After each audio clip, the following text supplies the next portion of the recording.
Want to know on three. 1, 2, 3. Want to know. Hit it.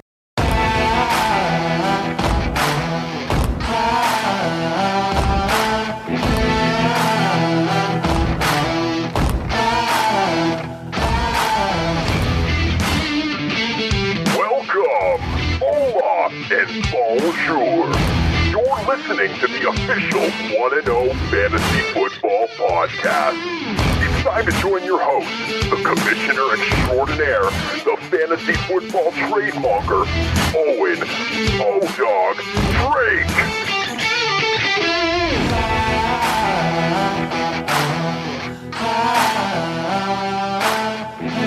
Welcome to another edition of 1-0 Fantasy Football, where you are the one and I'm the O. Today, we are going to look back at the week that was week 4 in the NFL and its implications, as there were many, for fantasy football. The first thing that I want to talk about today is hindsight bias. So here's the story. I had an ad running on Facebook over the weekend for the 1-0 Fantasy Football Podcast. One person commented and said, quote, same folks that unanimously endorsed Jonathan Taylor as a number 1 fantasy draft pick, LOL. Now, this should make you eye roll too, and I responded, correct, but this comment is in hindsight bias of what has happened this season. The current negative fantasy football value for Taylor, it wouldn't have changed the fact that many other fantasy football analysts, as well as myself and sites, had Taylor number 1. He still led the league in rushing last year, still uber athletic, still a strong offensive line. We've just seen hits to his overall value, though, through a new QB getting used to the offense, a guard position that needs to be fixed, and some challenging matchups. These are things that we can learn from for fantasy and monitor going forward. You know, this is the same reasoning that would have had, if you believed this is the same reasoning that would have had people saying that, yeah, you should have endorsed Mac Hollins as the 20th best wide receiver on draft day after 3 weeks, because that's where he was, you know? Some players have slow starts, some have fast, and it's all about adjusting with what's happened and capitalizing on the value. Not to mention that it's extremely statistically unlikely that a number 1 overall pick is the number 1 valued player after any weeks. There's just so many outcomes that are possible in football. And I said, thanks for engaging with the post, but it's just, it's the hindsight bias that's frustrating. Like, yeah, of course you can come out and say that about any number 1 overall pick. Has this guy been commenting on things every year being like, yup, Christian McCaffrey shouldn't have been touting him, when we know what the value of and the reason behind the value of Christian McCaffrey and Jonathan Taylor is, where it's easy to come out on these players afterwards and be like, yup, should have saw that coming. But anyways, stuff we can learn from. So yeah, with that post, I just wanted to chat for a minute. Not that I already haven't, but we can sit here and talk about what was right or what was wrong until we're blue in the face. But that's really not what I want this podcast to be about. The goal here is to use the information that we have. And that's what we had at the beginning of the season. And we made the best and most informed decisions that we could for fantasy football, while also staying flexible now and willing to learn from the data that has been presented to us. That's the biggest and most difficult part of fantasy, is being that flexible and then distancing ourselves from the takes that we had earlier in the season, learning from what we have in the data that we have right now. So, I mean, yeah, a little long-winded on the response there, but it's just, yeah, we do with what we have now and we learn from it. You know, we can take the names completely off of these players and just talk about how they've done as well. But we also need to keep it in context of their offenses and keep in context of what we thought earlier in the season. Like, yes, Jonathan Taylor, still athletic. Yes, still led the league in rushing last year. And yes, still a strong offensive line. They just need to figure out a few things. And yeah, the injury does suck. And some people are salty about that, but it happens. Now, I was talking with Kate last night. If you remember, if you listen to the Ramp to Champ podcast, you're very familiar with Kate, subject as she ramps to champ and learns fantasy football. But I was talking about how I want to make this show, my show, more like O-Dog-like, you know? I want to instill the show with my sense of humor, my sass, my grumpiness. And I can think of no better way to do that than to start off with my annoyance directed towards the incredible performance of TJ Hawkinson, tight end of the Detroit Lions. Okay, so here's the thing. I'm the first one to say don't call out the players directly on social media. And I'm not here tagging Hawkinson on Twitter or social media or messaging him, but dang. Dude finally got the receiving game to himself, and we all knew he could do something like what he did. Recall he was the 8th pick of the 2019 draft after sharing the Iowa tight end room with fellow first-round tight end drafted Noah Fant, and also his first game where he went off in the NFL for 6 receptions for 131 yards. This Sunday, however, he seemingly made it personal against me in my league of record. Not actually, but we all know how this feels, right? 8 receptions, 12 targets for 179 yards and 2 touchdowns. And because Hawkinson went like full Hawkules, I lost to a team that started Michael Carter and Nyheim Hines. Dang it. Josh, I know you're listening and rolling in laughter after my team lost by just 4 points, and that also coincided with my last-minute drop of my linebacker, Nick Bolton, to pick up Shaquille Leonard, who got knocked out and his nose broken in the first quarter. I'm just so pissed, and I can't believe this. I ended up sending that scene from the TV show The League. And if you haven't seen it, hilarious TV show about a fantasy football league, but I sent it to my group. And again, the league, definitely controversial and offensive and probably not airable these days. But the scene of Ruxin in the hot tub just berating Antonio Gates after he went off back in the day was exactly how I was feeling. Hawkinson, tight end 1 on the week by 13 friggin' points. Before the week in PPR scoring, he was tight end 12. And then after the 39.9 point performance, he's tight end 2 on the year. Oh, you might be trying to trade him after this because it's not like Amon-Ra St. Brown, DJ Chark, DeAndre Swift are all going to be out for every game each year. And that's why Hawkins had got the work that he did. Most of them could be back next week. And not to mention the fact that first round pick wide receiver Jameson Williams, he continues to get closer and closer to game action after the massive investment in the NFL draft by the Lions. But thing with Hawkinson is he's had 7 targets all 3 games before that. Still a very reliable tight end, and tight ends are crap. So you're obviously holding on to him. But if you really wanted to capitalize on that massive value, I couldn't fault you. Just make sure that you're getting a tight end like Dallas Goedert or Zach Ertz back in return, if not one of the top 2 big boys in Kelsey and Andrews, as we know. Now, that was a crazy game. It likely deserves to be in the stories of the weekend, but I just want to talk about it now quickly for a second because it just deserves it. Even outside of the story, it was the story of the weekend. Hawkins, incredible. And 2 offenses led by Jared Goff and Geno Smith that put up over 90 points as the end score was 48-45 for the Seahawks. Absolutely insane. One of those games that is just out of hand and the scoring never dries up. I told you, get pieces of this game. Okay, so we're going to try to settle down the old riled up O-Dog after that one by taking a victory lap on the first 4 weeks of the segment from the Wednesday/Thursday podcast, Cruising Down the Quarterback River. Now, if you haven't heard the segment, here's the drop.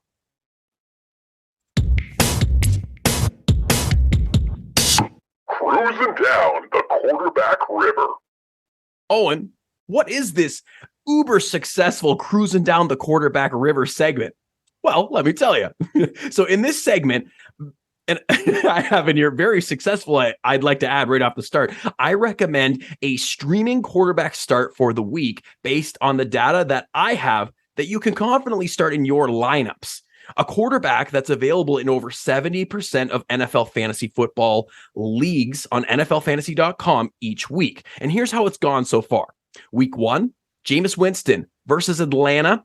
The quarterback 6 overall with 21.66 points. Week 2, Carson Wentz versus Detroit, 27.78 for a quarterback 5 overall finish. Week 3, Jared Goff. This was a bit of a slip for me versus Minnesota. The process was still there. It was just that Jamal Williams stole the 2 touchdowns that we needed. 13.88 points to beat quarterback 18.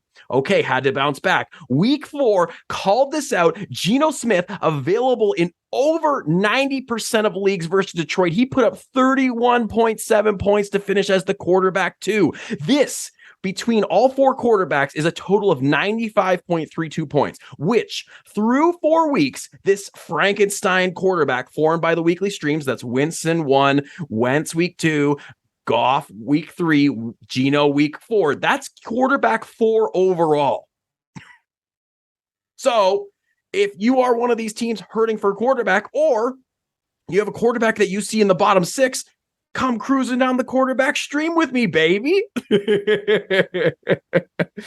Yeah, quarterback 4 overall, up 3 slots from the quarterback 7 where we were sitting last week with that huge call of Geno this weekend. You need to stay tuned into the segment and look at the show titles for the Cruising Down the Quarterback River segment, because your boy is nailing this. So, in order to stay tuned in for the Cruising Down the Quarterback segment, follow 1-0 Fantasy Football on the socials. If you ain't following 1-0 Fantasy Football on Facebook, Instagram, and Twitter, be better. I need I'm very grateful for all the follows, but I need the follows and the ratings to be able to keep doing this full time for y'all. So let's take a minute for the 1-0 Fantasy Football podcast here. First, make sure to share the show with 2 friends. Who are the first 2 friends that you think of first and foremost for fantasy football? Are you guys sassy and funny about football? Share it. Well, and guys and girls, sorry. Shoot them an episode you like and ask them to have a listen. Then make sure you and them are following the show on Facebook and Instagram as @1-0 Fantasy Football, spelled out ONEANDO Fantasy Football. Then check out Twitter, as I've mentioned before. That is @1-0 Fantasy, spelled out as ONEANDO Fantasy. And once you've done that, pop over to your podcast service, Spotify or Apple Podcasts primarily, where over 65% of the show's downloads come from. Head over there for a moment. For Apple Podcasts, make sure you're following the show and have set up automatic downloads if you so choose to make sure that you don't miss an episode. Then scroll down, give me a rating and review. Send in a screenshot of your rating and review to the show to receive a bonus entry in our next free jersey giveaway. For Spotify, click that follow button at the top of 1-0 Fantasy Football Podcast, then click the little bell to get notifications about each new show. Same as Apple Podcasts. If you're so kind to leave a rating of the show on there, send a screenshot and I'll get you a bonus entry into the next signed jersey draw. All right, let's hit the stories of the weekend.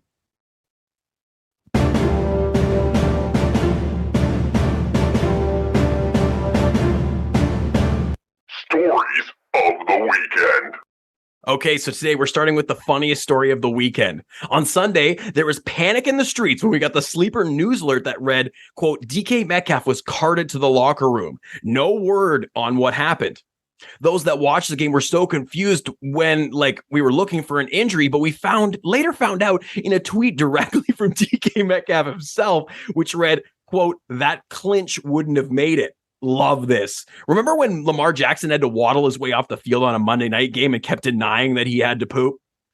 We know these guys are human and we know it happens. It's just awesome and hilarious when a player owns it and, owns it in such a funny way, especially with his expression sitting on the cart in the image that was tweeted out. Now, from funny to scary, one of the crazier stories of the weekend was the announcement by JJ Watt that he was playing through a case of atrial fibrillation on week 4 against the Panthers. From his Twitter, quote, I was just told somebody leaked some personal information about me and it's going to be reported on today. I went into AFib on Wednesday, had my heart shocked back into rhythm on Thursday, and I'm playing today. Watt was really emotional after the game talking about it. And from my perspective and everybody else's, it seemed like a risk, but he's living his own life.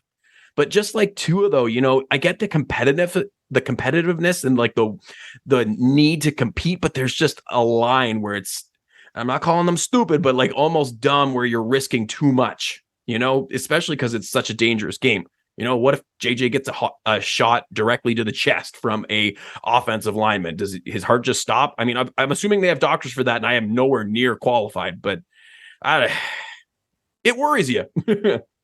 Next, one of the big highlights of the weekend was Monday night game last night. A fan ran onto the field with a pink flare maybe and was running around on the field until he was absolutely decked by Bobby Wagner. And this was called live in a play-by-play scenario by Eli Manning on the Manning Cast via Omaha Productions on Twitter. Maybe it was like that gender reveal with the pink, but is it really worth getting potentially arrested or banned from the stadium, decked by an all-pro linebacker? To be fair, pretty epic story.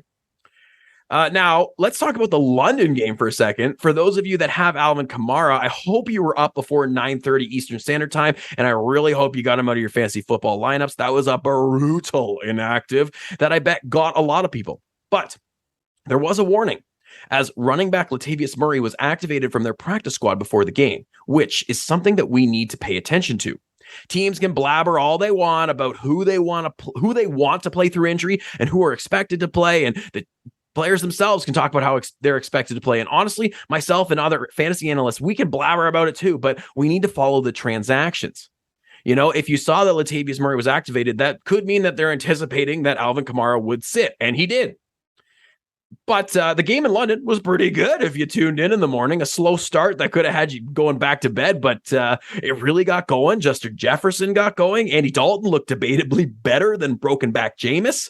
The mentioned Latavius Murray and Mark Ingram, they combined for an okay day on the ground, but I wanted to share this gem of a call from announcer Mark Sanchez as kicker Will Lutz lined up for a game-tying 61-yard field goal.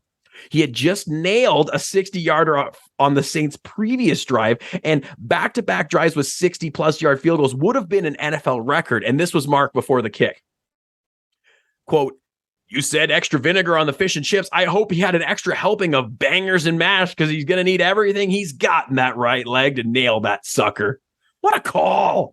Hilarious. But unfortunately, the kick double doinked off the left post, and the crossbar, it was no good. Saints 1-3, and they're in dead last in the NFC South. I mean, a lot of hype to build it up to be dead last in the NFC South after the end of that. But all right, now some quick hit stories for the weekend. J.K. Dobbins, he's back, baby.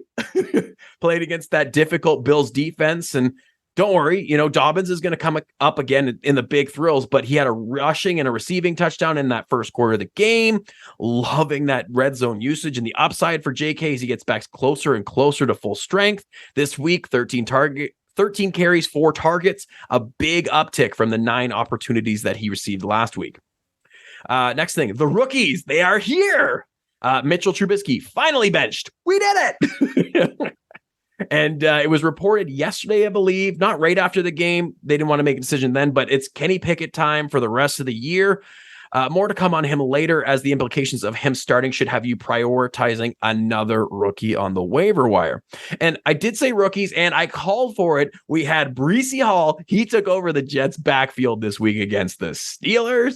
17 carries to Michael Carter's 9, 6 targets to Carter's 3. It's Breece time for the Jets, baby.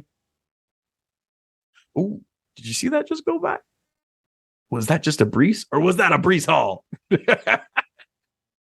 But yeah, really glad to see the 6 targets now that Zach Wilson was back starting again. The Raiders, they finally got their first win. They defeated the slumping Broncos after Josh Jacobs recovered from the illness that he had last week. He rushed for over 140 yards, 2 touchdowns, 6 targets. This is what I've been saying. You know, in games where the Raiders win, Jacobs can destroy. It wasn't the best matchup against the Broncos, but dang, did he come through. Bailey Zapp, if you're unfamiliar with the name, get familiar. This is the Patriots' 3rd string quarterback, but now likely 2nd string after a performance where he went toe-to-toe with Aaron Rodgers and took the Patriots to overtime versus the Packers. They lost, but, you know, he showed promise, and not all is lost if Mac Jones has to sit another game with that injury. Hopefully Mac Jones starts next week. He was thrust into game action when Hoyer was injured. I believe it was a concussion, and we'll get to that in a second. And speaking of quarterback injuries, we had Giants quarterback / running back Saquon Barkley. He was playing running back and quarterback, doing a little bit of wildcat after the injuries to quarterbacks Daniel Jones and Tyrod Taylor. More to come on them in a second here in the news as well. All right, 2 last things. Mo Alley Cox. I need me some Mo Alley. Not much to celebrate with the Colts these days, with Matt Ryan fumbling the ball every other play, Shaquille Leonard getting knocked out and getting his nose broken in only the first quarter of his debut game on the season. But we had Jelani Woods with 2 touchdowns last week, and Big Mo Alley this weekend with 2 of his own. I love the Colts strategy at the tight end position. Get 2 giants. They're just legitimately bigger than everyone else on the field. And when the Colts get into the end zone, they just have to like threaten the Jonathan Taylor carry once or twice, and then they just throw the ball up high for either one. because they're just simply bigger than everyone. And I've seen this in person. I've seen both of them this preseason, and I can attest to it. They are bigger than everyone else out there. It's not close. And the last thing, the Kansas City Chiefs and Patrick Mahomes and Andy Reid, they don't give a crap about the Buccaneers' defensive strength this year. They were still pissed about the Super Bowl, and they destroyed the Buccaneers' defense for 41 points, including the play that everybody's talking about by Mahomes, where on a play that was snapped within the 5, I believe on the 1 or 2 yard line, dodged a tackle as he backed up from the line, spun around another person, and then flipped to a running back in the back of the end zone. Vintage Mahomes, incredible play. He's still the guy he's still the guy for like the quarterback position in the NFL, obviously. And taking it to the Bucs and Brady, that had to feel really good. All right, let's move on to the news.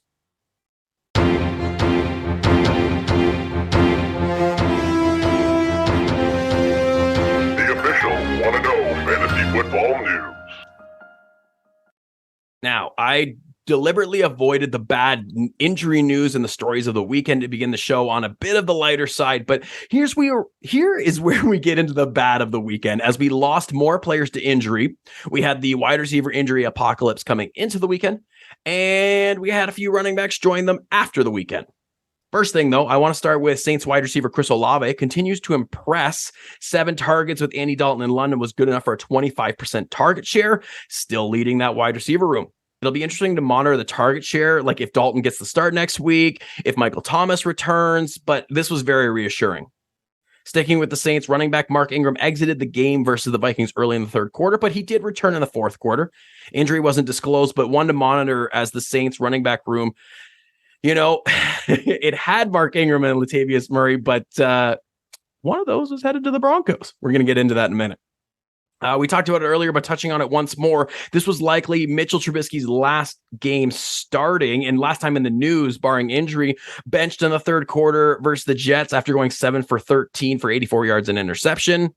Told you. Kenny Pickett came in and immediately continued the good day that had been started for George Pickens. He's going to be a major wide receiver waiver wire pickup of the week. Pickens, 2 receptions for 31 yards with Trubisky, but ended the game with 4 more receptions from Kenny Pickett. A little bit of a brain fart there. 4 additional receptions from him, showing the prioritization. He finished with 6 receptions for 102 yards, and he is a must pickup. Might be the number 1 pickup of the week if your team is very wide receiver needy. The Bills wide receivers, Isaiah McKenzie left their week 4 game against the Ravens after what NBC Sports Edge referred to as, quote, a vicious shot to the helmet in an over-the-middle catch during the third quarter.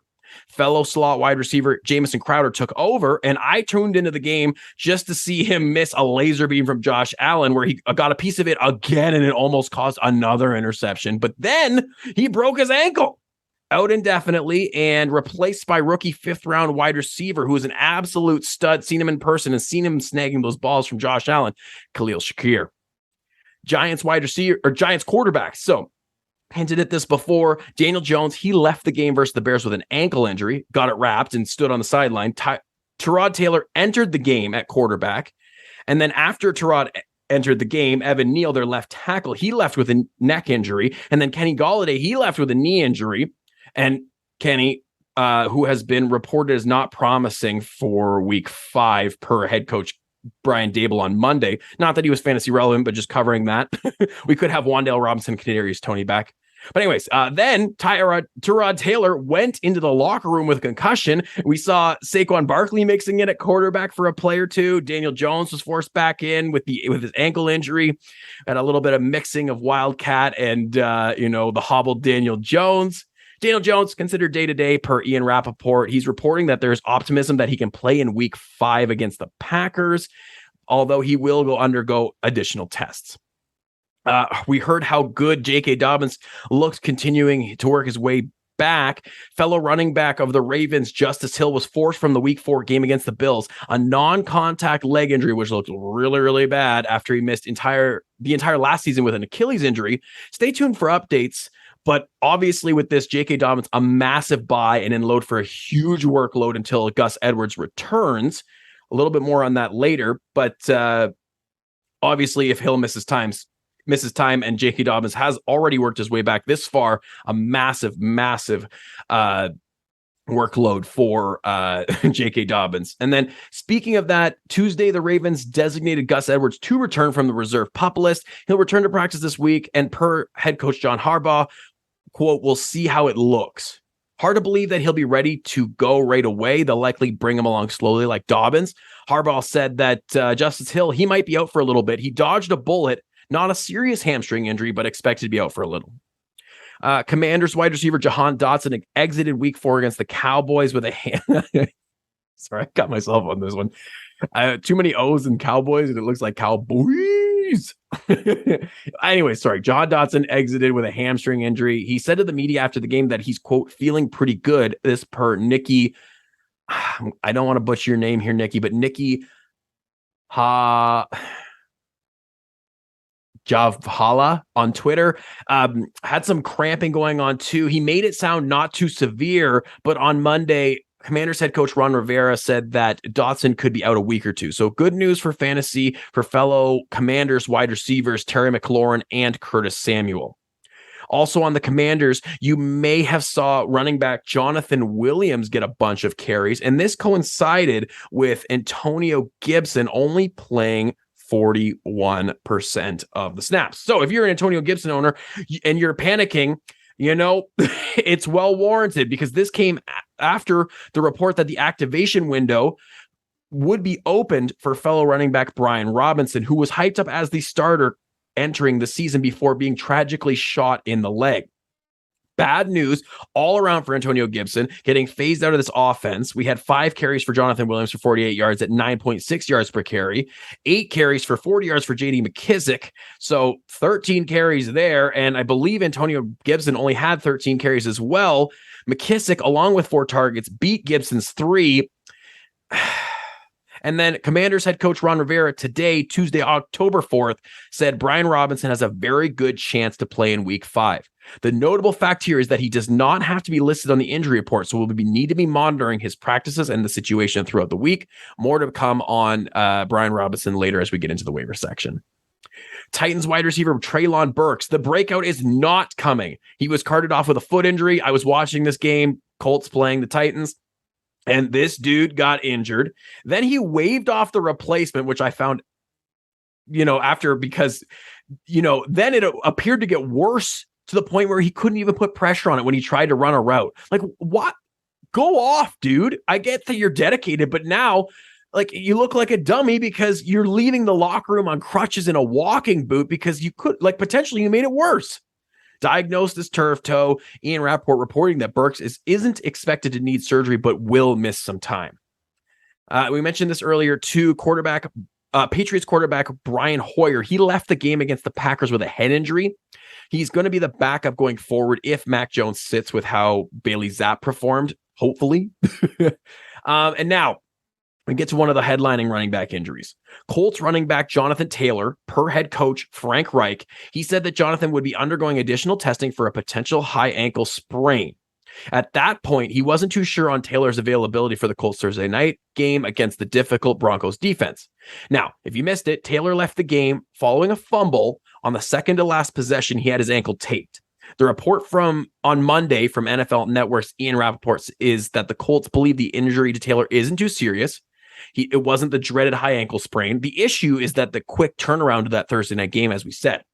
There does appear to be optimism. Monday, ESPN's Adam Schefter reported that the tests on Taylor's ankle came back negative. I'm not optimistic for fantasy, honestly, though. You got, like I said, the bad matchup. No matter what Josh Jacobs just did to them, Taylor has not looked the same level of, where Josh Jacobs looks coming into the game against the Broncos and where Taylor looks this year. They got to figure out that guard position, as I mentioned. But anyways, we heard from Frank Reich today. He talked about how Colts running back Philip Lindsay will work into the equation if Taylor's unable to go in week 5. Now, I believe Philip Lindsay is on the practice squad, so we need to monitor if he's activated to the roster for answers here, just like the Kamara situation. Taylor was listed as a did not practice on Monday's estimated practice report, and he was not practicing on Tuesday wearing a light boot. I didn't know there was light versus heavy boots. hilarious. The Colts only running a light walkthrough, so this is likely doesn't have a huge impact on his ability to play Thursday, and this per Mike Chappelle on Twitter. Patriots tight end Jonnu Smith, he left the game against the Packers with a leg injury. Stay tuned if this makes Hunter Henry fantasy relevant. Lord knows we could use another fantasy tight end, but as of now, it's just a wait and see, not a pickup. The second of the major injury headlines, and this was much, much worse than Taylor's injury, which could cost him no time. Broncos running back Javonte Williams was being given the whole workload finally in week 4. Then he left the game with a leg injury. It turns out he tore his ACL and his LCL. He's out for the entire season. Devastating. We mentioned the Saints running back room impacted the Broncos as they signed Latavius Murray from the Saints practice squad immediately. More analysis to come on the Broncos running back situation now with Melvin Gordon, Mike Boone, and Latavius Murray in that waiver wire wizardry segment coming later. Melvin Gordon, though, with that neck injury listed as limited on the Monday practice report estimation, a good sign, but he was bad last week and he fumbled again. And then Broncos quarterback Russell Wilson, he was reported limited on Monday with some soreness and then was limited on Tuesday's practice again. It sounds like his shoulder, but head coach Nathaniel Hackett, quote, anticipates Wilson playing. And then we get to Baker Mayfield. So I've mentioned on the podcast, I was a big Baker fan coming into his draft year, but at this point, it's just completely over for him. I had hope going to the Panthers, but it was probably not warranted hope. Saw a news report from Bill Barnwell. Baker's rocking a around a 15-point quarterback score. And that's and per Adam Schefter on Twitter, among quarterbacks with 50 plays this season, Mayfield ranks 33rd out of 33 quarterbacks in expected points added per play. 32nd in completion percentage, with only Trey Lance being more inaccurate. Obviously, he's not the answer for the Panthers, and Sam Darnold, also not the answer, isn't ready to go yet as he rehabs from, I believe, an ankle injury. But on the positive side, we did see Baker funnel targets towards DJ Moore and Christian McCaffrey, though. 11 targets for DJ Moore, which turned into 6 receptions for 50 yards, and 9 targets for McCaffrey, which turned into 9 receptions for 81 yards and a touchdown. McCaffrey, still a safe running back 2 floor with the volume, which we need to see more than 1 week, obviously. And the same with DJ Moore, a wide receiver 2 of the volume continues. But, it also stands to reason that they're going to be in garbage time quite a bit. So they'll at least be supported by that fact. So feeling a little bit more secure in these 2 options going forward after seeing the reprioritization of targets. Targets are our earned statistic. Remember that. Along with the Panthers, new acquisition wide receiver Laviska Shenault, he aggravated his hamstring injury. Not that you were starting him, but could help with the target consolidation as well.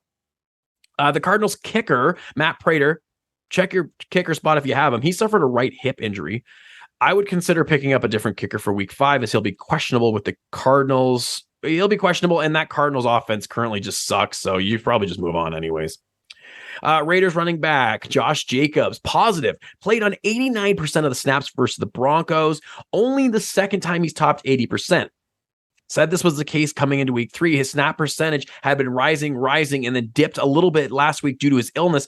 He's back now, solid for fantasy football, and told you, obviously, we talked about it on this podcast. When the Raiders win or they are projected to win, he has that huge running back 1 upside. Ravens wide receiver Rashad Bateman, per head coach John Harbaugh, he's dealing with a mid-foot injury. That kept him on the sideline of the week 4 loss to the Bills. I believe it was for most of the second half. It kind of really showed with Lamar Jackson in the game too.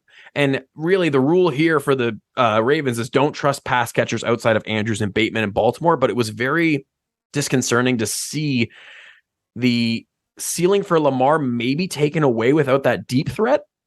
An interesting thing to ponder as we head into week 5. Dolphins quarterback Tua Tagovailoa, he won't play in week 5 versus the Jets. Not going to get into that. I had a huge rant on the previous podcast, so go check that out if you want to hear. But it's not a surprise that he's not playing in week 5. And honestly, thank God. Give his brain a rest. Teddy Bridgewater has a good opportunity against the Jets defense coming up and still should be able to sustain both. Well, Tyreek Hill primarily, as we saw when he came into the game, but Jalen Waddle as well. And both are always threats as they are interchangeable wide receiver 1s, as we've heard. Now, the big surprise for me at the running back position was for injury was the Falcons. They placed running back Cordarrelle Patterson on injured reserve with that knee injury. Maybe it has something to do with the fact that it's been lingering. Maybe it was re-aggravated, 32 years old, but both rookie running back Tyler Algier and fellow running back Caleb Huntley, they played big roles in the game against the Browns. They both averaged over 5 yards per carry. Algier will have the edge as the PPR back to own, but Huntley will have the edge on goal line carries. Cordarrelle Patterson eligible to return in week 9 versus the Chargers. Now, we just got this report recently. Cowboys owner said quarterback Dak Prescott can't yet grip the football well enough to play. This per Jory Epstein on Twitter. Left the door open for Prescott to return in week 5 against the Rams. Dismissed the idea of Cooper Rush, that is undefeated Cooper Rush, starting over a healthy Prescott. In my eyes, it's more than likely a week 6 start for Dak. Because, what reason do you have to rush him? If anything, it would be a downgrade for fantasy options if Dak did start. Because, you got to be able to grip a football. And we saw that with Russell Wilson. It's too easy of a comparison to make there. Now, before we go into the fantasy football roadkills and big thrill segments, obviously before the much anticipated waiver wire wizardry segment, I want to talk about the roadkills and big thrill segments for a second here. I'm not going to cover the top 12s and top 24s in their entirety of the positions or as in depth as I have in previous weeks. That's just not necessary. I'm going to be highlighting the best and the worst performances of the week, highlighting the absolute best and worst, and then along with roughly, 5 to 10 others. The focus of this early week podcast needs to be news and waivers. All right, let's head into the roadkills.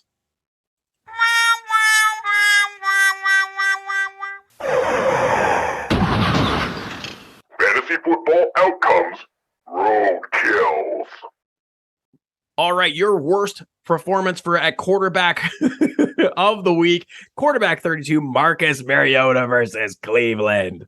The matchup versus Cleveland was the 10th best for quarterback points through 3 weeks. He had the rushing baseline that we've been talking about, but he was downright awful. 7 completed passes on 19 attempts for 139 yards and interception, adding 5 carries on the ground for 3 yards. We are going to see quarterback Desmond Ridder, rookie quarterback draft pick sooner rather than later, and I would not continue risking it with Mariota. At quarterback 33, Tua Tagovailoa versus Cincinnati. We've talked about that. He was knocked out in that game, only about 3.5 points. Quarterback 30, Trevor Lawrence. We talked about him as a recommended sit for the week after everybody and their mothers rushed to the waiver wire to pick him up. He was playing against the Eagles. That's a very difficult defense. And then we had rain on top of it. Finished as quarterback 30. Quarterback 27, Carson Wentz. He's playing against that Dallas defense, and he's Carson Wentz. He was 25 of 42 for 170 yards, 1 passing touchdown, and 2 interceptions. If you started him against that Dallas defense, I mean, what were we expecting? Quarterback 25, Derek Carr. This one was a surprise, though. 21 of 34 for 188 yards, 0 touchdowns, 0 interceptions. And yeah, we did have a bit of a bad matchup against this Broncos defense, but Josh Jacobs just smashed and took all these touchdowns. And then some quarterbacks that had been top 10 for the entirety of the season so far through 3 weeks. At quarterback 15, Jalen Hurts. We mentioned he was playing in a rain game. Obviously gets a mulligan there. Quarterback 19, Lamar Jackson. We mentioned that he lost Rashad Bateman. He was against that Bills defense, and he needs all of his weapons. The funny thing here, though, Lamar Jackson outscored by Jacoby Brissett, only by 0.9, but another feather in the cap of the cruising down the quarterback river segment. Moving on to the running backs, your worst performance of the week, Melvin Gordon with negative 1.2 against the Raiders defense. 3 carries for 8 yards, a fumble, and only 1 target. He should still be the lead dog here with the Javonte injury, but this is hilarious, and he's going to be on a short leash. That's why you pick up Latavius. Some other roadkills of the week. At running back 70, Cam Akers with 1.3 points. That 49ers defense is for real. They really couldn't get anything going. Akers, 8 carries for 13 yards and 1 target he didn't catch. Joining him in the roadkills was Darrell Henderson, running back 43 with 6.9 points. Much better than Akers. I mean, the bar was real low. 7 carries for 27 yards, 4 targets, 3 receptions for 12 yards. That saved the day a bit for PPR scoring. James Robinson at running back 60. I mean, I told you this was coming in negative game scripts. He seemed a little bit safer after 3 weeks, especially because they went to the Chargers and just destroyed them. But, this is the Philly matchup, and this is negative game scripts for the Jaguars. Travis Etienne, not better, running back 58, just a little bit above, but they both had 8 carries for about 30 yards. Etienne with only 1 target, though. And this was weird, but keep in mind, this was the rain game, so that might have been why Etienne's value was capped as the receiving back. Michael Carter, running back 51. We kind of covered this already, but he's been replaced as the lead dog with the Jets and now is a high-end backup. Javonte Williams, a bit of a roadkill, and literally because he got hurt, ends the season as running back 55 on this week with 3.7 points and so much of the, what could have been thoughts, Running back 41, Najee Harris. At this point, I have told you so many times on Najee. I'm going to leave it alone a little bit for the moment, but it's not like it's likely to change. Kenny Pickett, a bit of a runner too, like from his college days, and Harris, 18 for 74 yards on the ground. That was the only scoring to speak of because he had 0 targets. This is what we were talking about. Big Ben, old, dumps it off. It was the same thing with Saquon, from Eli Manning to Daniel Jones, and we're seeing the same thing again. I told y'all before the season. Sorry. I said I wasn't going to get into it, but I did. In the not great but didn't kill you category, James Conner is the running back 27. This was disappointing after head coach Cliff Kingsbury talked up his involvement. 15 carries for 55 yards at 3.7 yards per carry. 3 targets, 3 receptions for 22 yards. So just disappointing in the fact that he was talked up that much. Dalvin Cook, running back 28 for 10.6, as that London game turned into a bit of a shootout. And then Madison, I believe Alexander Madison, the backup, had a 15-yard carry to vulture a touchdown. So that kind of capped the upside as well. Ezekiel Elliott, running back 29, AJ Dillon, running back 33, Kareem Hunt, running back 35. Not worried about Zeke, Dillon, and Kareem Hunt. It's kind of what you expect in these split backfields. They might hover around that running back 3 value range when they're not hitting or don't get a touchdown on the week. And then Antonio Gibson at running back 34, he continues his descent. Okay, moving on to the wide receivers. Your roadkill worst performance of the week was a tie. Amari Cooper, well, not a tie in points, but a tie in how bad they felt. Amari Cooper with 1.9 points is the wide receiver 90, and Gabe Davis with 2.3 is the wide receiver 87. We've been touting Amari with that massive 30+% target share, but then all of a sudden, Jacoby Brissett said, nope. He only got 4 targets. David Njoku got 7, and Donovan Peoples-Jones got Amari's 9. It's really rough in a plus matchup against the Falcons, but you're going back to the well with Amari Cooper. It's just, it stings. And this is a possibility with the Browns with Jacoby Brissett right now. And then Gabe Davis, is it the ankle injury? But with the injuries to Isaiah McKenzie and Jamison Crowder, it could be looking better for next week. Another week recovered for him. Hopefully he doesn't re-aggravate it again during practice. But at this point, maybe it's best we just leave him on the bench. He's going to be really boom bust regardless until, he gets more targets. And yeah, we'll have to see what the reports are on that Isaiah McKenzie concussion. At wide receiver 94, Greg Dortch with 1 target. Said you could take the shot, but noted that Rondale Moore was back. Rondale Moore got 7 targets. So Greg Dortch, back to useless. Speaking of back to useless, wide receiver 92, Julio Jones, he took a back seat to the return of Mike Evans and Chris Godwin. Only had 2 targets. You can drop him. Wide receiver 85, Allen Robinson. He got a matchup against that 49ers defense, and there was a massive target volume to Cooper Kupp with 19 targets. Oh my God. And Tyler Higbee with 14 targets. Oh my goodness. Allen Robinson, he is the 3rd target on the list, and you're just hoping for a touchdown, but this was not a game that was really a Allen Robinson special where there wasn't a lot of downfield passing. So he did have a couple of chances. It wasn't one of those games. Wide receiver 80, Terry McLaurin. Wide receiver 49, Curtis Samuel. They've got a Carson Wentz problem, and they had a tough matchup against that Dallas defense that just harasses quarterbacks. They still had 6 and 7 targets respectively, but with Wentz against difficult matchups, there's absolutely no floor. Wide receiver 78, Drake London. Speaking of floor, this is London's with Mariota. 2 receptions, 17 yards. Yeah, that sounds familiar. It sounds just like Kyle Pitts for the first 2 weeks. But, Drake London still had 7 targets to lead the team. Wide receiver 74, Deontay Johnson. Also speaking of a floor, we have a new quarterback in Pittsburgh that appears to favor George Pickens. We are very, very worried about Deontay. Personally, it could bounce back as a reliable target for Kenny Pickens. But with what we've seen in the preseason and what we've seen now, I would try to recommend getting out from under Deontay if people are just unaware of what's happening. Wide receiver 58, Michael Pittman Jr., the Colts tight ends keep stealing the touchdowns. And, now Alec Pierce, he's flashing. Honestly, we're worried about this entire Colts offense. But, Pittman still had a team high 6 targets, still could be working his way back from the quad injury. Maybe I'm just spinning it positively because of Colts fan. But, he's still the top dog in this offense. It's just Matt Ryan can't get it to him, really.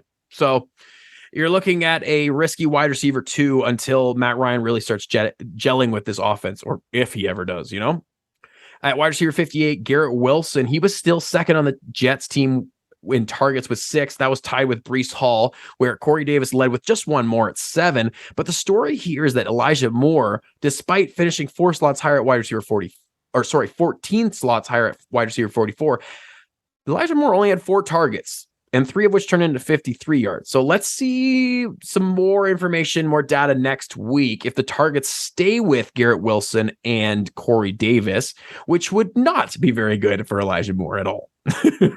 And then wide receiver 46 was Christian Kirk. He was playing in that rain game, and 2 touchdowns. They were stolen by fill-in wide receiver Jamal Agnew. We're going to talk more about him in a little bit. He was playing the Zay Jones role, so all good here for Christian Kirk, showing the unpredictability of wide receivers. And Christian Kirk still had 9 targets, just only had 2 that went for 60 yards. At the tight end position, may I present... Well, okay, sorry. Not the worst performance of the week, because we just had Melvin Gordon earlier with negative 1.2, but Dalton Schultz with a 0 burger on 30 targets on 3 targets. But with Schultz, let's just give him the mulligan with the PCL injury, especially at the tight end position. I told you not to start him coming back off that. So, that one's on you. Come on, listen to what I know fantasy. I got you. Anyways, Mark Andrews as the tight end 41 with 1.5 points. I was joking here. Maybe it seems like it's his turn not to be the tight end 1, and it'd be switching back and forth with Kelsey. Had that Bills tough defense and J.K. Dobbins vulturing 2 of the touchdowns. You're obviously giving Mark Andrews a mulligan because he's one of those top 2 tight ends. But this small passing pie, and then like we talked about, losing Rashad Bateman, that low-key sucked, and it kind of just really slowed down the offense. So let's see what it looks like next week if Bateman sits, because that might be a point where we sound the alarm. The tight ends that you can cut: at tight end 31, Irv Smith Jr., at tight end 21, Logan Thomas, at tight end 50, Evan Ingram, although that was a rain game as well. Mike Gesicki at tight end 38. You can cut all of those guys. Darren Waller, tight end 29. This is a brutal outcome with Hunter Renfrow sitting. But really, no one besides Devontae Adams did anything, and this was against the Broncos defense. You're obviously still starting Waller, but it's starting to get pretty concerning. George Kittle, tight end 37. I told you about this one. He's going to be used to block a lot with the injury to Trent Williams. 4 targets on the team, tied for second most on the 49ers, so that's good to see. But this was rough. And then speaking of rough, Kyle Pitts, tight end 41. The bounce back of last week turned into be a bit of an outlier, maybe. He still had the second most targets on the team with 4, but Marcus Mariota sucks. Just going to say that one more time, let it sink in. Marcus Mariota sucks. If you can turn Kyle Pitts or Drake London into wide receiver or tight end players that you can trust more, do it. Do it right now. Kyle Pitts, 1 reception for 25 yards. Whew. Working hard. Dawson Knox, tight end 20.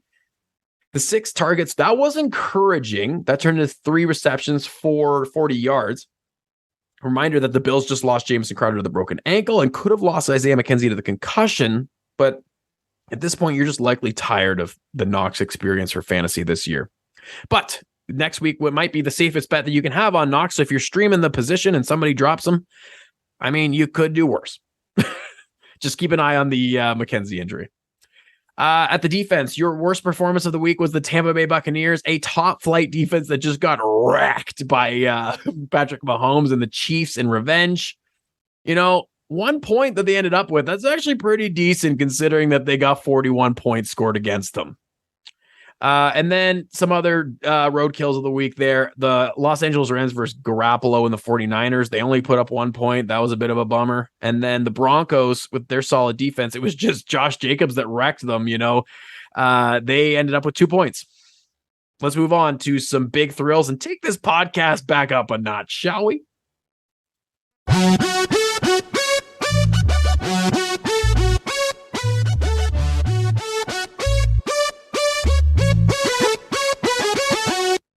Fantasy football outcomes.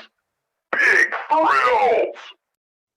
Your big thrill performance of the week at the quarterback position, Jared Goff and Geno Smith, both over 30 points in the shootout of all shootouts. Look, I already took a victory lap on Geno as the start.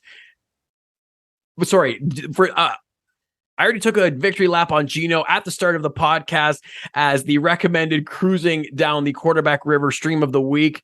So I'm not going to again. Just kidding.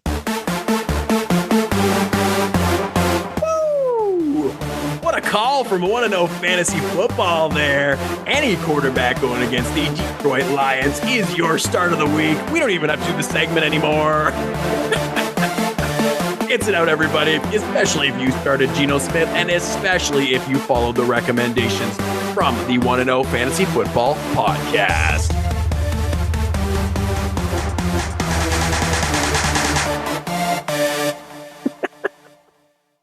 Now, I full on wasn't planning to do that, but this is just way too much fun. So, what a call. Here's why it's something to pay attention to. I mentioned it in there, not sure if it came through, but the Lions and Goff, they have the number 1 offense in the NFL. Great, through 4 weeks. But they also have the number 32 defense. This means points. This means shootouts. Geno Smith, 23 out of 30 for 320 yards, 2 passing touchdowns. And then he added 7 rushes for 49 yards at 7 yards per carry and a rushing touchdown. Just to make me happy. Jared Goff, 26 for 39 for 378 yards, 4 passing touchdowns and interception. Big games for both of these as the quarterback 1 and 2 of the week. Quarterback 3, Russell Wilson, over 25 points. Thank God. If you have stayed the course, as I have in the Ramp to Champ League, starting Russell Wilson, this was his last chance against a good defense. But now we've got a shoulder injury. We're kind of back to like eye roll status and considering starting someone over him or even dropping him. But this was good to see. 17 of 25 for 237 yards and 2 touchdowns. He added 4 rushes for 29 yards on the ground, all of which good to see. Tom Brady, quarterback 4 against the Chiefs. He got all his weapons back and needed to come back from behind as Patrick Mahomes and the Chiefs just destroyed them. Tom Brady's running backs for the for the Bucs, they were 6 total rushes for 3 yards. Now, you didn't hear them in the roadkills category, and that's because they were very involved in the passing game, and that reflected in Brady's stats. And Brady, he even outscored Patrick Mahomes for fantasy, where Mahomes beat him on the field. And I believe Patrick Mahomes was the quarterback 6 on the week, but I forgot to put that in here. Josh Allen, quarterback 5, still on the week. Wasn't looking good after that first half, but he and the Bills came back, and this is exactly what we've been saying. 19 of 36 for 213 yards and 1 touchdown is really nothing for a quarterback, but 11 rushes for 70 yards and 1 touchdown on the ground. Josh Allen all day, running back 1, baby. Also in the top 12, Kyler Murray getting his weapons back slowly but surely. Don't call me Shirley, just in case Kate's listening to this. Justin Herbert, same. He's getting his weapons back slowly but surely. Don't call me Shirley. Joe Burrow versus the Jets. And then Matt Ryan, surprisingly, and Daniel Jones. He was in the top 12 due to his 6 rushes for 68 yards and 2 touchdowns. He might come up a little bit later. And then Zach Wilson, a very interesting one to talk about here. He finished as quarterback 12. Now, a cool stat for that was sent out from NFL on CBS on Facebook. Zach Wilson threw the first 3 quarters, 8 of 24 attempts, 8 completions of 24 attempts, 124 yards, and 2 interceptions. Oof. But again, first game of the year. Then in the fourth quarter, 11 of 12, 128 yards and a touchdown. So, good to see Zach bouncing back, and maybe he's got his feet under him, especially if he finishes quarterback 12. It's not a massive stat line, 18 of 36, 1 passing touchdown, 2 interceptions, 15 yards on the ground, but it just shows that he can finish as a quarterback 1. An important note for streaming and a good start to the season for Zach for fantasy. Not saying go out and add him or anything like that. It's all going to be matchup based, but it's just good to know that he can, is really what it comes down to. All right. For the running backs, your big thrills performance of the week. How can you even pick one? Austin Eckler, running back 1. Josh Jacobs, running back 2. Miles Sanders, running back 3. Rashad Penny, running back 4. And Damian Pierce, running back 5. All right, let's dig in. We're going to start here with Eckler and Jacobs. Eckler, 13 for 60 and 2 touchdowns on the ground, along with 6 receptions on 7 targets for 61 yards and a touchdown. The concerns of the other running backs with the Chargers are still there. Josh Kelly and Sony Michel still had 10 carries between the two of them, but Eckler is obviously the best back here by far, and they can only spell him so much and still win the game, Speaking of the most talented back on the field, Miles Sanders. Definitely benefited from the rain game where running was the name of the game. 27 carries for 134 yards and 2 touchdowns, along with 3 targets, 2 receptions for 22 yards. A weekly running back 2 with a running back floor in bad matchups and a running back 1 upside in good matchups. Very similar to Josh Jacobs. Rashad Penny, he was awesome. 2 incredible touchdowns, 17 rushes, 151 yards, but I've got 2 issues here with Rashad Penny. He still only had 1 target, and he played the Lions. This shows that in bad matchups, or those that they aren't projected to win, he won't be as involved, and he almost doesn't have a floor. We've seen that through the first 3 weeks. And the Lions, they're just such a good matchup for all fantasy players. So just keep that in mind going forward. But it was great to see Rashad Penny flash that. Now let's just see him do it in a more challenging matchup. Now, you might expect me to slander Damian Pierce. I have in the past, especially, we had a long 75-yard touchdown that was amazing in this game for the Texans, and it was most of his value for the week. But here's why you can believe in Damian Pierce. Without the 75-yard touchdown, he was still 13 carries for 52 yards in a matchup against the Chargers at 4 yards per carry. And the explosiveness that he showed in that 75 rush, incredible. That showed us a ceiling we didn't know he had. He also added 6 carries, all of which he caught, but only for 8 yards. This explosiveness, the value in a non-plus matchup against the Chargers, the targets he got, those all make him a very secure start, even in matchups that are less than desirable. Rex Burkhead did not see a carry, but he did. He does continue to still be a factor, old Rex. Finished at running back 17 because he had 5 receptions on 5 targets for 39 yards and a touchdown. But like I said, very confident in Pierce. Now, your expected members of the top 12 that did finish there, running back 6, Christian McCaffrey, like we talked about, 9 receptions for 81 yards and a touchdown, reprioritized by Baker. Running back 7, Jamal Williams, as expected, with the goal line work that he always gets, that equaled 2 touchdowns. Along with DeAndre Swift being out, he got his work. And then we move on. Running back 8, Derrick Henry. He continued his resurgence and reprioritization by the Titans. Running back 9, Clyde Edwards-Helaire again against this tough Buccaneers defense. He went with the Chiefs, just destroying them. 19 carries, 91 yards, 1 touchdown on the ground, along with just 2 targets. Now, I've been saying trade Clyde because I've talked about the fact that he's gotten me multiple years since that first round draft pick by the Chiefs, and I still don't trust it. But at this point, we've seen involvement on the ground this week, and we've seen involvement in the passing game, but we've also seen him outsnapped in games where they lose. Personally, I would still be trying to trade him, but mind you, the running back position is becoming scarce across fantasy football, and it might just be my bias. So you make your own decision with Clyde. Deal? Running back 11, Nick Chubb versus the Falcons for his usual 100-plus yards and a touchdown. Running back 12, Leonard Fournette. I mentioned his value came through the air. The Bucs tried to come from behind. 7 receptions, 59 yards and a touchdown. I mean, that's great to see. Got the touchdown too. Running back 13, Saquon Barkley. He's looking like, every week I'd see highlights or I tune into the Giants game and he just looks like one of the best running backs in football. Always explosive, and he's back to full-time Saquon. We talked about that before. And this was even in a game where Daniel Jones vultured 2 of the rushing touchdowns. Saquon still had this running back 13 overall finish with 31 rushes for 146 yards. That involvement might be spiking with all of those wide receiver injuries. Now, not as expected members of the top 24 to celebrate.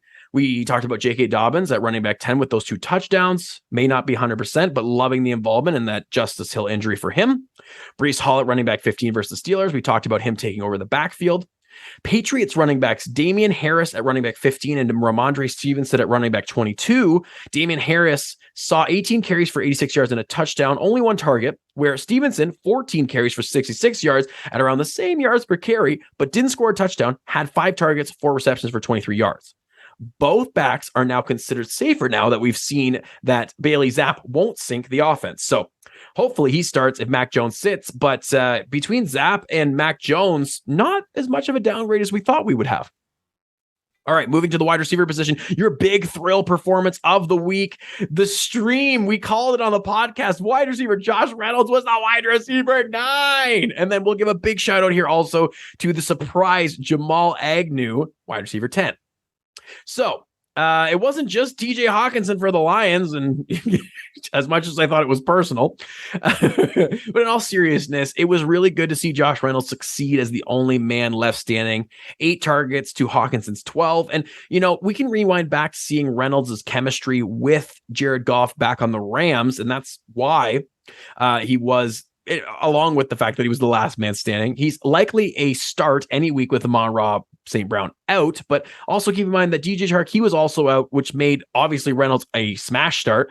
And I'd imagine that the work would be cut into if Chark was healthy, moving him back to maybe a wide receiver 2 or a flex option.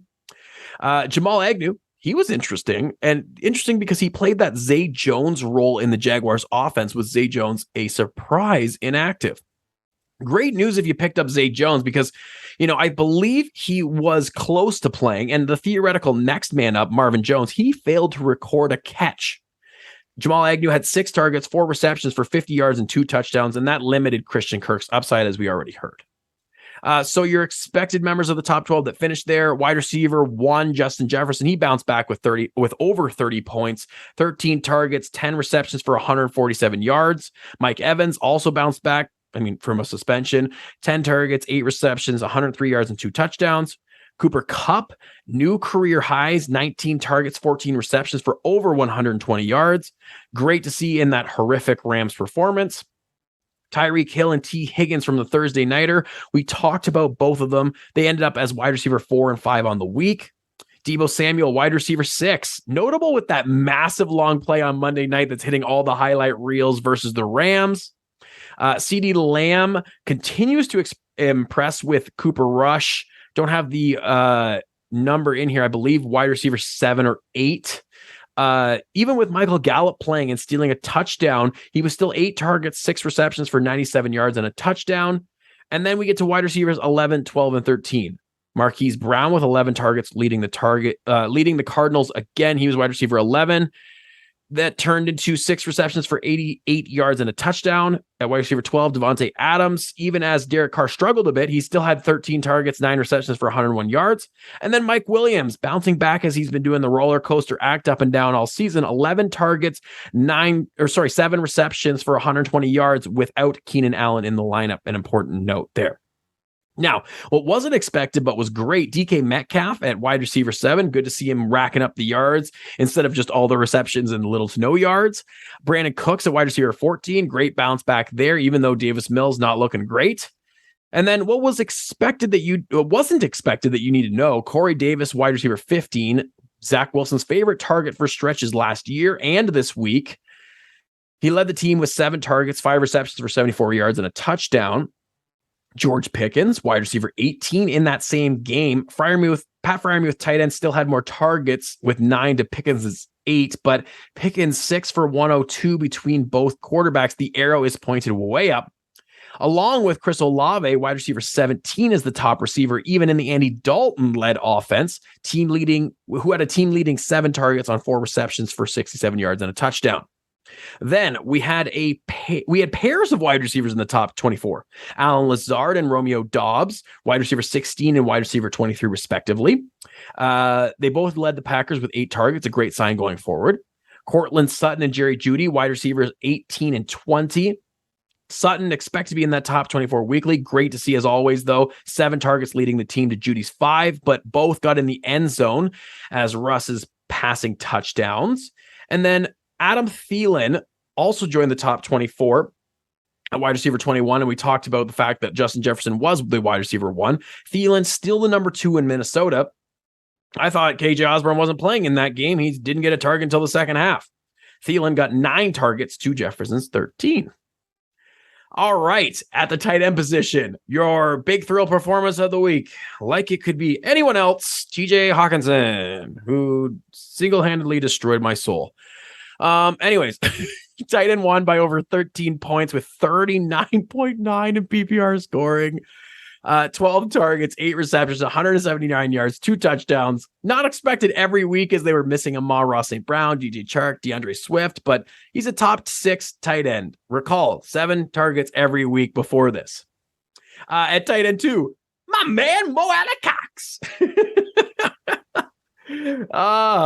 Recall last week, though, fellow Colts tight end Jelani Woods, 2 touchdowns last week. So not something to chase with Mo Cox, but this is something to note. Jelani Woods, 2 targets, 2 touchdowns, 2 receptions, 6 targets this week for Mo Cox, tied Alec Pierce and Michael Pittman to lead the team. And he turned those 6 targets into 6 receptions for 85 yards. Along with those 2 touchdowns. So something to monitor, but not something I would necessarily go chasing after right away. Tight end 3, Travis Kelce, ho-hum, 10 targets, 9 receptions for 92 yards and a touchdown. It's Travis Kelce every week. Tight end 4, Tyler Higbee, still chuckling at this, 14 targets. My man, 10 receptions, 73 yards. Allen Robinson, he kind of sucks. Higbee all the way. Tight end 5, Gerald Everett. 6 targets, were 3rd behind Mike Williams' 11 and Eckler 7. Still very involved, but keep in mind that Keenan Allen did sit again. He turned his 6 targets into 5 receptions for 61 yards and 1 touchdown. Tight end 6, Zach Ertz, 6 targets. Second again to Marquise Brown, 11. That turned into 6 receptions for 47 yards and 1 touchdown. Also, keep in mind, though, Trey McBride, that rookie tight end, the top receiving tight end option of the draft, he did have 3 targets, 3 receptions for 24 yards in this game. So we got to monitor that and see if his usage starts to spike. Tight end 7, Pat Freiermuth, with the team leading 9 targets, 7 receptions for 85 yards. It's good with Freiermuth to see him bounce back from just the last drive involvement, especially in a game where Kenny Pickett was playing. So going forward, it looks like the Steelers' receiving options that you can be confident in are George Pickens and Pat Freiermuth, but obviously this was the first sort of thrust into action start for Kenny Pickens, so we still need more data. And then in the game, in that same game, you have to mention Tyler Conklin here, not a roadkill or a big thrill. He was tight end 15 with 5 targets, still with Zach Wilson, 3rd on the team behind Corey Davis and Garrett Wilson, still usable. At tight end 8, Will Disley, 4 targets, 4 receptions for 39 yards and a touchdown. Do not go touchdown chasing. He's still splitting time with Kobe Parkinson and Noah Fant, so you can ignore him. We'll talk about him in a second on that waiver segment. Noah Fant also caught a touchdown too. Didn't end up in the top 12 because it was his only reception. But they're involved. It's just they're not usable. Now at tight end 9, Chigo Okonkwo. I'm really sorry if I'm mispronouncing that one. He was he plays for the Titans. If you don't know, 3 receptions on 3 targets for 38 yards and a touchdown. Again, don't go touchdown chasing. He was kind of like that afterthought tight end that was not really covered due to the attention that the Colts defense gave to Derrick Henry. At tight end 10, Dallas Goedert, 6 targets in the rain turned into 5 for 72. Attaboy, Dallas. Feeling very confident in him as in the top 6 range of tight ends on the season. Tight end 11, Hayden Hurst. We talked about on Thursday night, 4 targets, 3 receptions for 27 yards and a touchdown. he's a streaming option. He's on a great offense, and that applies to tight end 12, Robert Tonyan, 2 targets, 2 receptions, 22 yards and a touchdown. All you need is a touchdown to get in these top 12 tight ends, and you don't have much of a better bet than Hurst on the Bengals and Tonyan on the Packers some weeks. And then Kylan Granson also tied Robert Tonyan, but Granson, without the touchdown, he continues to be usable in competitive games for the Colts. 4 targets, 4 receptions for 62 yards. Wow. And then your defenses, the top 12 went like this: the 49ers versus the Rams. That's your performance of the week for sure. Then you had the Giants. They were second with 16 points against the Bears. Philly has a very, very good defense and needs to be picked up. They put up 15 points versus the Jaguars. The Cardinals and the Jets, very surprising to be in this top 12 at 4th overall, both with 12 points.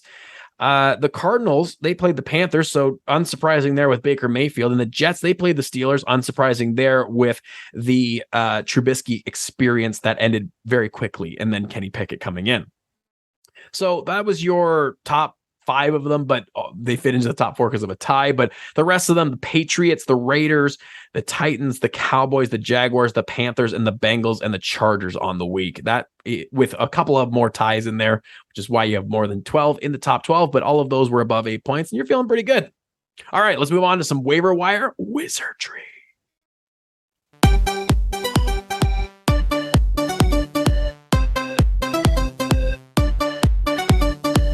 Waiver wire wizardry.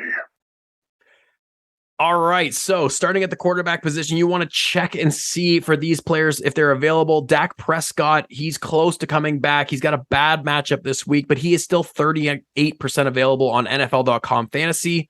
He has like I mentioned, he has the Rams next week, the number 1 worst matchup for fantasy quarterbacks. Trevor Lawrence, 35% available versus Houston. He has the best matchup against those Houston Texans next week. Daniel Jones. Then we move into the more available options. Daniel Jones at 91% available versus Green Bay last week. The 14th worst matchup. So middle of the pack, really, but it's the rushing upside for Daniel Jones. 2 rushing touchdowns last week, 6 rushes for 68 yards, and he's always taking off on these fast ones. So if you're desperate, not the worst start. We're going to rank them here in a second. Then Mac Jones, 91% available. Very risky with that ankle injury, but he's playing Detroit next week, the number 2 best matchup. So let's cover these in order. Number 1, Trevor Lawrence. Number 2, Mac Jones as a very risky start, but I don't hate it if you want to go Bailey Zapp there if you think he's going to be starting. But I would not prioritize Bailey Zapp over the next guys where Dak Prescott, if you don't need to start this week, he'd be up there on your priority list for sure. And then Jared Goff, 66% available. He's playing New England next week, the 6th worst matchup for quarterback points through 4 weeks. Geno Smith, 92% available. He's playing New Orleans next week, the 4th worst matchup for quarterback points. And then Daniel Jones, also who has that injury, risky, and but just with the rushing upside. At the quarterback position, you can drop Marcus Mariota, Mitchell Trubisky, Jimmy Garoppolo. You can drop Carson Wentz. He's got a bad matchup against Tennessee this week. And, we thought he could do something against that Dallas defense. And I know I said hold on to him, but after these past 2 weeks, no, we're not going down the Wentz experience again. And then you might have to drop Tua Tagovailoa. I would drop him if Trevor Lawrence obviously was available, and then I'd be thinking very hard about Goff or Geno. And Mac Jones, obviously, if he was starting as well. All right, now we get to the big ticket items. The running backs to start off. The running backs and the wide receivers both have big ticket items for the week. But I think most of the attention this week for fantasy football is going to be at the running back position. So let's start off with some players you want to check in on, and then we'll get into a prioritized list. But somehow Raheem Mostert still 72% available in leagues, leading that Dolphins backfield. Dameon Pierce, somehow 15% available on NFL.com fantasy leagues. Ramondre Stevenson and Damian Harris. Ramondre, 38% available. Damian Harris, 3% available. Jeff Wilson, 39% available of the 49ers. Rashad Penny, 10% available. Jamal Williams of the Detroit Lions, who just went off for a top 5 running back week. He's 11% available. J.K. Dobbins also in the top 10, 15% available. Breece Hall, running back 15 on the week, 11% available. Elijah Mitchell, soon to come back off of IR, somehow 27% available. So all of these guys should be rostered. I don't understand. And there is injured reserve slots across NFL.com sites to throw Elijah Mitchell on, but Raheem Mostert, Dameon Pierce, Ramondre Stevenson and Damian Harris, Jeff Wilson, Rashad Penny, Jamal Williams, J.K. Dobbins, Breece Hall, they shouldn't even be popping up on the ads, and they shouldn't even be popping up on the availability list. Like, all of these guys are starting running backs. So we need to be better as fantasy football managers and in leagues. But I mean, not you guys, not y'all. Y'all listening to the Want to Know Fantasy Football podcast. If they were available in your league, you already grab them. But just have yourself a check. All right, so getting into your priority, also kind of a check, but should be the number one priority despite Latavius Murray signing. Melvin Gordon, he's still about 20% available, likely to get that biggest crack at the starting job for the Denver Broncos. Mike Boone, I believe, should be the next man up. Couple of drops this past week, but usage was creeping up. Latavius Murray and him should be shots that you take on both. Pick one or the other. Both are 99% available across NFL.com fantasy. And if it's me, I'm honestly torn. I'd be going after Boone because he was that prioritized signing in free agency. And recall, I did recommend starting to keep an eye on Boone as his usage creeped up, but I didn't think we'd have to be going after him this early. So kudos if you went and picked him up based on that recommendation. But Latavius Murray as that prioritized signing of the week here, not very far behind Boone on your priority list. So the number two priority is the Falcons backfield. I very, very much prefer Tyler Algier. He's going to be the PPR guy, and he's the hot pickup of the week with over 163,000 ads across NFL fantasy. He's 98% available. Caleb Huntley, also the number two, I guess. They had been kind of both mixing in. He's 100% available. He apparently projects to be the goal line back, which on the Falcons, how much does that mean? And he's flashed too. Both are going to be rosterable. So here's my opinion. I think Algier slots into that almost Cordarrelle role for the 4 weeks that Cordarrelle's out. Huntley rosterable, but only startable in plus matchups. And just because recall, Marcus Mariota is the starting quarterback here. Third priority, backup running backs. Nyheim Hines has more value as a potential 1 week start, but it's against the Broncos, and the Colts have already said that Phillip Lindsay will be involved. Hines, 79% available, needs to be rostered regardless. The other backup, Rachaad White, I would prioritize him over Nyheim Hines if you don't need that 1 week start and you believe that Jonathan Taylor is going to be playing. Rachaad White, 98% available across fantasy, NFL fantasy, who was talked up for getting involved before the week by, I believe it was offensive coordinator Byron Leftwich, but could have been the head coach, Todd Bowles. I would target him above Hines. He's starting to have standalone value. He had 5 targets for 50 yards through the air and a rushing touchdown this week for the Buccaneers. He is the backup to Leonard Fournette, and he would be a league winner if Leonard Fournette goes down with an injury. He already has with the hamstring injury this year. That is Leonard Fournette. So just keep an eye and definitely make sure Rachaad White is rostered. Now, for players that you can add that are returning from injury, your priorities. First, Brian Robinson. He had that starting job, and it looks like they're preparing the role for him already. We talked about that with Antonio Gibson snaps dipping. Robinson, 57% availability across NFL.com fantasy leagues. Second, Gus Edwards, 98% availability. It's the Gus bus. Get on board. Like him and J.K. Dobbins, they are going to split work. Gus Edwards had been this fantasy value before the running back apocalypse that hit the Ravens last year. And then after those top 6 kind of that I listed where there's situations and you can kind of pick your guys, Mark Ingram needs to be rostered after that. Let's see if Kamara is healthy for the week, but Mark Ingram, 86% available across NFL.com fantasy leagues. And recall that Latavius Murray, who was splitting time with him, he's now on the Broncos, as we mentioned. So it would just be Mark Ingram. Maybe. I guess maybe you still have the Taysom Hill headache, but whatever. Your drops. Javonte Williams, if you're only in a year-long league, if you're in your keeper league, make sure to store him on your IR. Darrell Henderson, Michael Carter, Cordarrelle Patterson. Like all of these guys, I would try to keep, especially Cordarrelle Patterson, throw him on your IR. But Michael Carter and Darrell Henderson, like if you need to drop the backups, you need to. Ken Walker, you can drop, and James Cook, you can drop. Do not drop Chase Edmonds. He's got that goal line role, it seems like, for the Dolphins, even though he's smaller. Alexander Madison, still, you want to keep him rostered. He had a touchdown this week, and you could probably still get value out of a trade for him, especially to the Dalvin Cook owner. Khalil Herbert, we don't know what the status of the David Montgomery injury is for this week, and Tony Pollard. Don't drop any of those guys. All right, let's move on to the wide receivers. All right, so the wide receivers you want to check in on: Chris Olave, still 11% available on NFL.com fantasy. Alan Lazard, 38% available. Robert Woods, 25% available. Jerry Jeudy, 10% available. Chris Godwin, 4% available. Adam Thielen, 9% available. And Brandon Cooks, 4% available. Take a look for those guys. All of them would be ads. Most of them would be ads over George Pickens, but Pickens he's got everybody all hot and bothered. So George Pickens is 65% available on NFL.com fantasy leagues. He has flashed with Pickett. The targets were there in the preseason. The targets are there now. Absolutely talented. Go get Pickens. Romeo Doubs, 65% available still, 8 targets in back-to-back weeks. Looks like it's the Lazard and Doubs show for the Packers as the starting 1-2 or 1A, 1B, where Lazard is the touchdown threat, but Dobbs got it this week. So, I mean, both these guys interchangeable wide receiver ones for the team.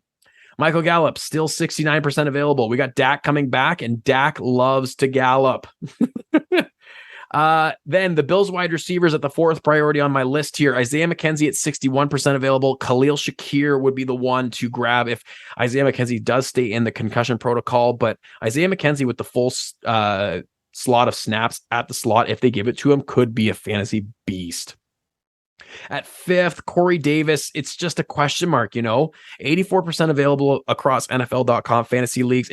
He started hot last year with Zach Wilson, but it just wasn't sustainable. And then it turned to Elijah Moore. Mind you, that came with the injury to Zach Wilson, the Mike White prioritization of Elijah Moore. And then when Zach Wilson came back, he continued that prioritization. But yeah, for me, I would avoid Corey Davis, but he's better than the injury dart throws we're going to have next. So 6th priority, Jacoby Myers or Devontae Parker. They're going against Detroit. Maybe you get Mac Jones back, but all wide receivers are great starts against Detroit, and Jacoby Myers being that number 1. Devontae Parker if Jacoby Myers misses another game. Now, the big pickup of the week, one of the big pickups of the week is Josh Reynolds, as we mentioned. Obviously he's a great start if Amon-Ra St. Brown and DJ Chark are still out. But at this point, I project Chark to be back, and Amon-Ra, it's iffy, but like that, his volume would get cut into if either one is back, right? So that's why we're prioritizing the other guys ahead. Devin Duvernay with the Ravens, a risky boom bust start if Rashad Bateman does sit with that foot injury. And then I wanted to throw this other one on here. Alec Pierce, Colts wide receiver rookie, flashing again, tied for the team lead in targets. Get these rookies while they're still unowned. He's 99% available across NFL.com fantasy leagues. All right. At the tight end position, it's more of a check week. So if you're hurting at the tight end position, you want to check. TJ Hawkinson, 6% available. Very unlikely, but he could be there. David Njoku, 47% available, more likely. Gerald Everett, 12%. Tyler Conklin, 50%. Tyler Higbee, 9%. And Pat Freiermuth, 10%. Okay, so most of these guys below 13%, but Conklin and Njoku should be your targets for the week. Both of them are around that 50% available. Outside of those guys, not a good tight end week. Don't go chasing Taysom Hill with Kamara potentially returning. Don't chase Mo Alley with the Colts. Don't chase Will Disley with the Seahawks. But if you are in dire situation, this is my order here. Number 1, Hayden Hurst, still 94% available with those Bengals.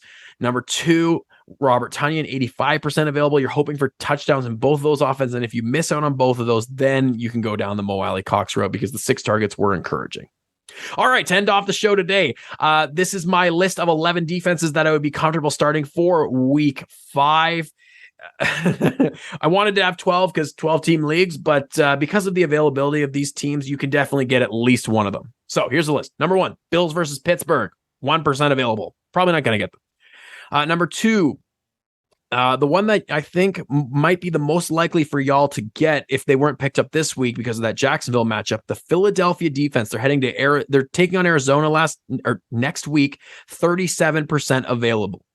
Next, the San Francisco 49ers, 7% available. They're taking along Carolina this week.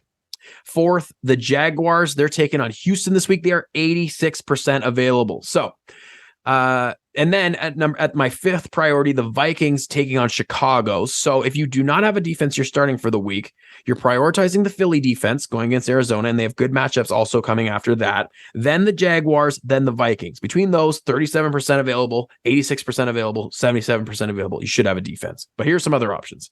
The Cowboys, they're going to take on the Rams. They're 13% available. The Broncos, they're taking on my Colts. They're 70% available. The Buccaneers, they're taking on the Falcons. They are 5% available. The Dolphins, they're taking on the Jets. They are 31% available. The Titans, they're taking on Washington and the Carson Wentz experience. They are 86% available. And the Packers, they're taking on the Giants. And with Daniel Jones, it's always a start. They are 30% available. All right. Long episode. Hope you enjoyed it. Let's engage on the socials. The week 5, how can I help? Call out is going to be posted to the 1-0 Fantasy Football socials very soon tomorrow morning. Let's get your questions for week 5, and I'll help you set your lineups. O-Dog, out.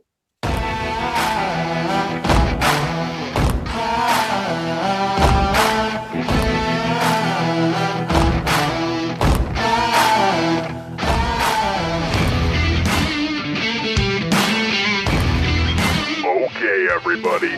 We're done here for today.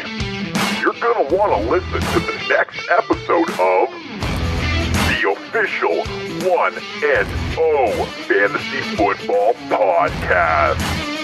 O-Dog, out.